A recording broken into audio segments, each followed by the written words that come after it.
Hello everyone. అనగనగా ఒక రాజు. ఆ రాజు ప్రజలని చక్కగా పరిపాలించేవాడు. సమయం దొరికినప్పుడల్లా రాజ్యంలో పర్యటించేవాడు. ప్రజల కష్టసుఖాల్ని తెలుసుకునేవాడు. ఎప్పట్లానే ఒకరోజు రాజు పర్యటనకు బయలుదేరాడు. ఒక గ్రామం పొలిమేరలో రాజుకి మామిడి మొక్కతో ఒక ముసలివాడు కనిపించాడు. రాజు ఆ వృద్ధుణ్ణి గమనిస్తున్నాడు. అతను మామిడి మొక్కను నాటి దానికి నీరు పోయసాగాడు. రాజు మనసులో ఒక ఆలోచన మెదిలింది.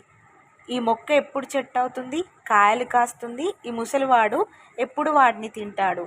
రాజుకు నవ్వు కూడా వచ్చింది. తాతను అడిగాడు, తాత, నువ్వెంత అమాయకుడివి! ఇప్పుడు మామిడి మొక్క నాటుతున్నావు. ఇది పెరగాలి, పెద్దదవ్వాలి, దానికి కాయలు కాయాలి. ఇది ఎప్పుడు జరిగే పని? అప్పటిదాకా నువ్వు బతికి ఉంటావా అని అడిగాడు. రాజు మాటలు విన్న ముసలివాడు బోసి నోటితో నవ్వాడు. రాజా, ఈ మొక్క నాటేది నా కోసం కాదు. అప్పటి వరకు బతికి ఉండనని నాకు కూడా తెలుసు. ఇది పెద్దదయ్యి కాయలు కాస్తే నా కొడుకు తింటాడు, నా కూతురు తింటుంది, నా మనవళ్ళు తింటారు, వారి పిల్లలు తింటారు, జనం తింటారు.